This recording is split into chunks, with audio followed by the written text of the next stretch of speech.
અંતિમ સ્થળ પસંદગી માટે બોલાવ્યા છે.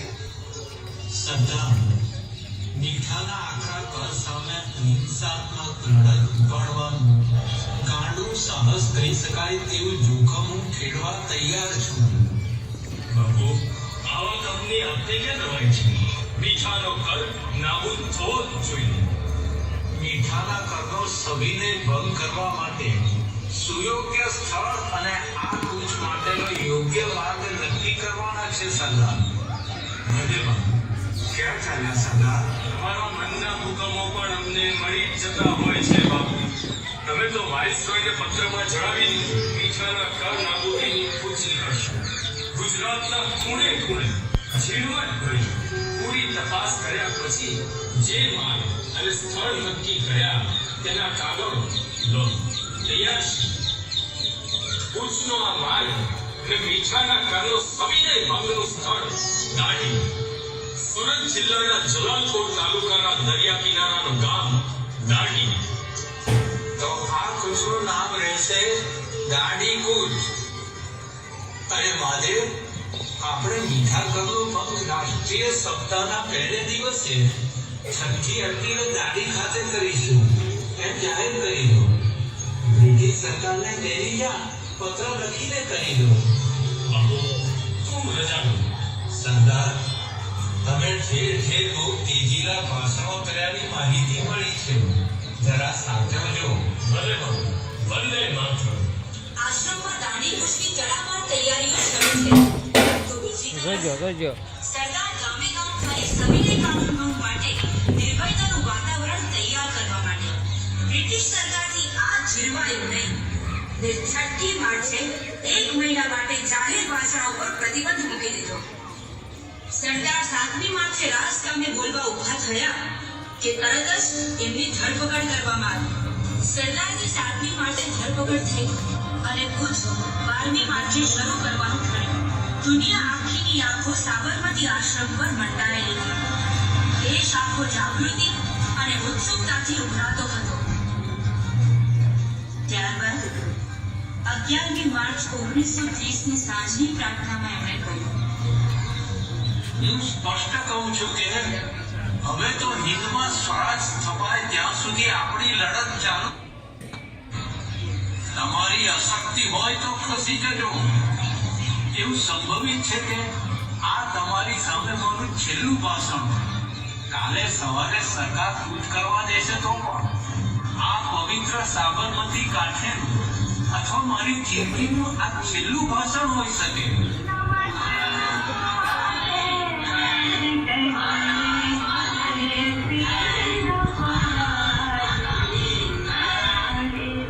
અને 12મી માર્ચની સવાર પડી. વિદાયની ઘડી આવી પહોંચી. સૌના ચહેરા પર ઉત્સાહ હતો.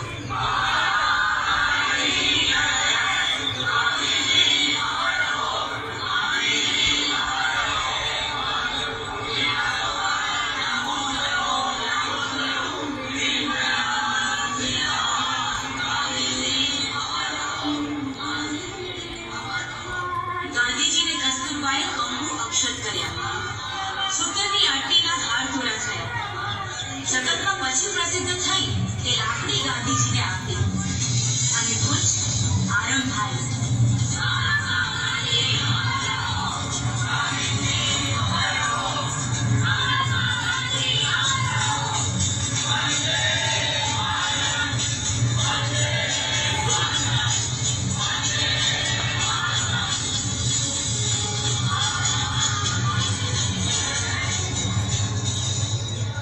હવે તમે સૌ પાછા વળો. સૌ પાછા વળ્યા. મીરાબેન નોંધે છે, દેશવાસીઓ, નગરવાસીઓ, આશ્રમવાસીઓ અને આશ્રમ પાછળ રહી ગયા. પણ એ સૌનો આત્મા જઈ રહ્યો હતો દૂર, આગળ, આગળ, ખૂબ આગળ.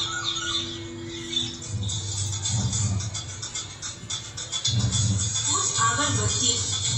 રોજ બપોરે એક ગામે વિશ્રાંતિ અને સાંજે બીજે ગામે રાતવાસ. સોમવારે યાત્રા બંધ રહેતી અને ગાંધીજી મૌન પાડતા.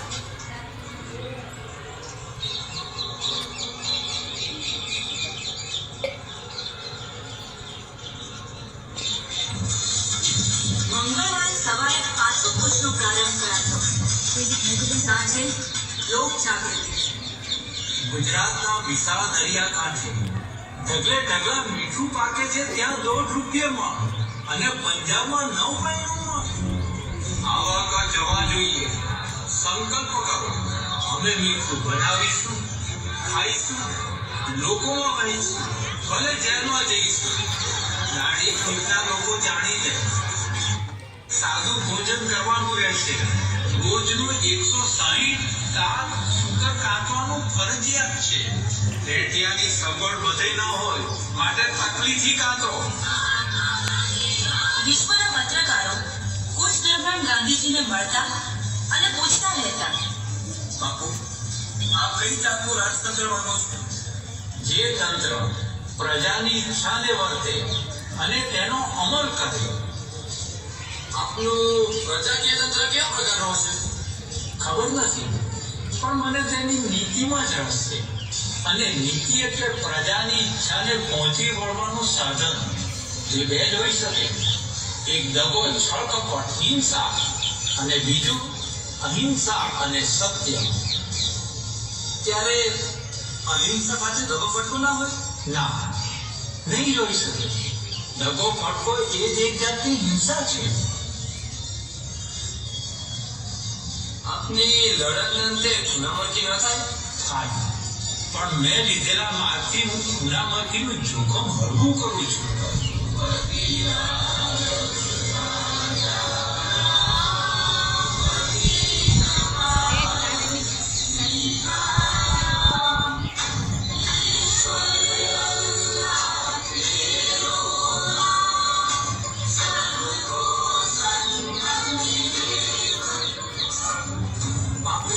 આ મારું રાજીનામું. હું સલ્તનતને વફાદાર હતો, પણ મારી ભ્રમણા ભાંગી છે. આ સલ્તનત વફાદારીને નહીં, રાજદ્રોહને લાયક છે. બ્રિટિશને વફાદારી એટલે હિંદના કરોડોનું વસૂલ કરવું. બાપુ, હવે હું સરકારી સેવામાંથી છૂટો થયો છું. શાંતિમય યુદ્ધ માટે તૈયાર છું. આ રાજ મારો ધર્મ હોવાથી અને હું ધર્મ યુદ્ધ માનું છું. આ મારો રાજીનામો પત્ર આપના ચરણે બાપુ. મહાત્મા ગાંધીજીની જય. ઇન્કલાબ જિંદાબાદ. વંદે માતરમ.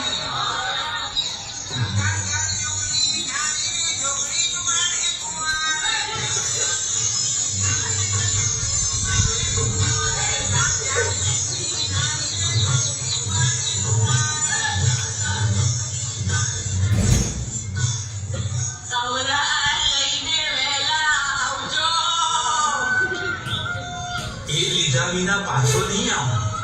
આશીર્વાદ આપો. તમારા જેવા મહાત્માને હું આશીર્વાદ આપવાની હતી. મને ખાતરી છે કે તમે સૌરાષ્ટ્ર લઈને પાછા આવો.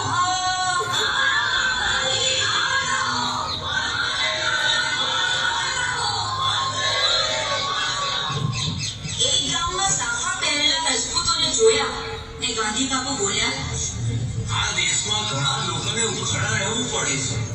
કેટલીય સ્ત્રીઓ પાસે પોતાના અંગ ઢાંકવા પૂરતા કપડા નથી. ત્યારે સામામાં આટલું બધું કાપડ વપરાય?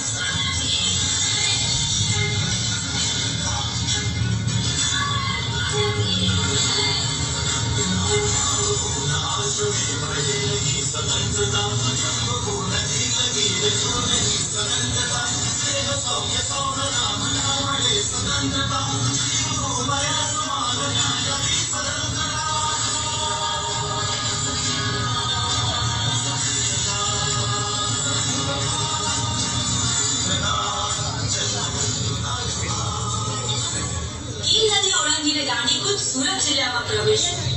ત્યાં જગતરામભાઈ અને એમની ટુકડી ઉમરાસી ગામના લોકો ને ઓલપાડના લોકોએ વાંસવાળીથી બાંધેલા પુલ પરથી ગાંધીજી ભાગ્યા.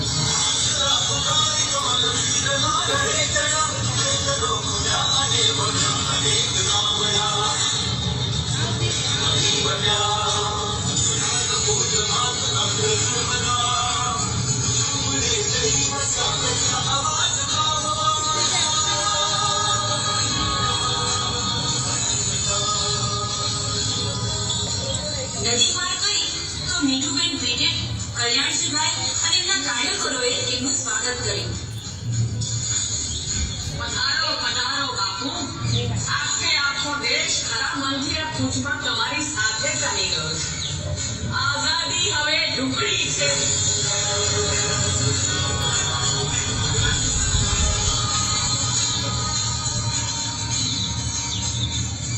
દાંડીકૂચ પાર ગામે પહોંચી અને બાપુએ જગ પ્રસિદ્ધ ભાષણ કર્યું.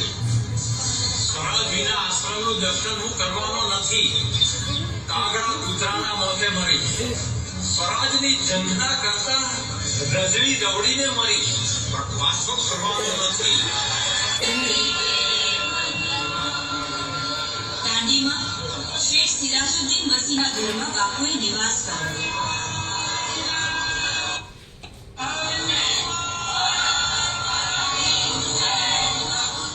સાચની સામે શક્તિના આ મહાસંગ્રામમાં મને આખી દુનિયાની સહાનુભૂતિ ખપે છે.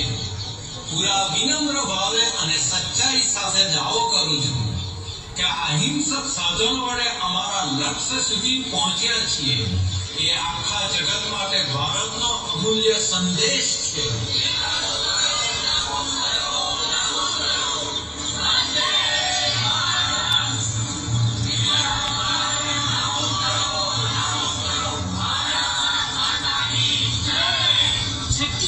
વહેલી સવારથી જ માનવ મહેરામણ ઉમટી પડી હતી.